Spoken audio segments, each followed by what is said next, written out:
Dr. Mayank. I'm a board certified plastic surgeon and a diplomat of American Board of Hair Restoration Surgery, catering to premium hair transplants in New Delhi for the past 12 years.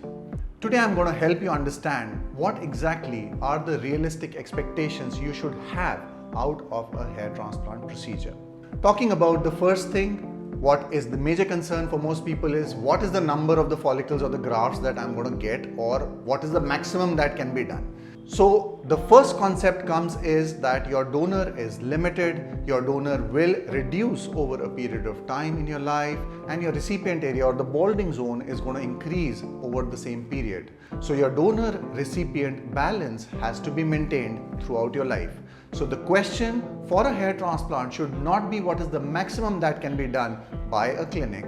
Rather, it should be what is the optimal number of follicles that would give you a good coverage. So your expectation number 2 comes from the kind of density that should be given in a hair transplant. Hair transplants can never ever give you natural densities. It's usually a tapered number, it is a lesser number to give you an adequate coverage. It is a kind of an illusion, like anyone looking at you for the first time should not be able to identify that we were experiencing hair loss. The hair transplants, even if done in a denser density, for advanced ages and lesser grades of baldness, would also still not be natural densities or densities like artificial patches or wigs. So please do not have that kind of an expectation out of the same process. The third thing which comes as another concern for most people in terms of expectation is the kind of naturalness of your hairline. So the first thing which we have to know is that the hairline creation is an art. It is not like drawing the same line on everyone's head and giving you the same kind of a coverage and density.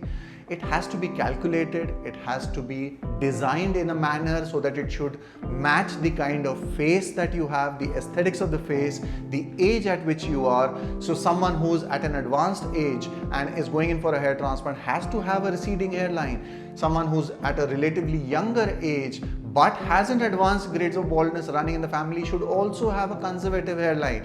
These are not cases where we should be doing aggressive hair transplants with low hairline and temples. The next point which you have to understand is that whenever we are going in for the hair transplant, we are looking up to the celebs who have undergone hair transplants, and we want the temporal triangles and the crown coverage and the front and the mid, everything at one go. So first, please understand there is a specific age where we should jump in for the temporal triangle reconstruction and the crown coverage. It should be relatively a stable age. Someone who's in his young 20s or late 20s also should not be going for these parts of coverage. Have that as a realistic expectation. Sometimes even the medical treatments and the non-surgical managements help us to regain the thickness in these areas, and that would give you a time to buy so that you are exactly at the right age and stage where you should jump in for the coverage of these areas. Next point, what I would like to tell you is that your densities, your coverage, any result that you're getting out of a hair transplant is not going to be permanent. Please do not fall prey to the taglines that are sold to you that it is a permanent solution of baldness. Hair loss happens in two ways. One is a patterned hair loss, which is actually genetic, like a male pattern baldness. The other form of hair loss is senile degeneration of hair, where you're experiencing the thinning of even your donor hair after the age of 25. People who don't have male pattern baldness also are losing hair over a period of time after 25 years of age. Hence, if we are taking these hair and implanting in the recipient area, they will also thin out over a period of time, but that area will never get completely bald again. So please expect these things. Your density of the transplant and your existing hair usually continue going over a period of time.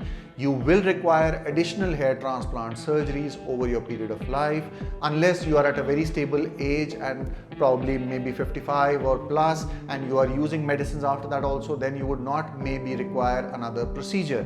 But if you are in your younger age groups of 25 to 40, 45, then you may require additional sessions. The younger you are, the more number of sessions may be required, and that makes the medicines usage imperative. So These are grossly the kind of expectations that one should have out of the procedure of hair transplant. Always take professional advice from your surgeon. Do not run to information which is given online, which is a total gray zone and would not give you things in black and white. I hope you get the hang of what exactly to expect out of a procedure of hair transplant. If you have any further queries or concerns, please put your comments down below, or you can contact the numbers given right there.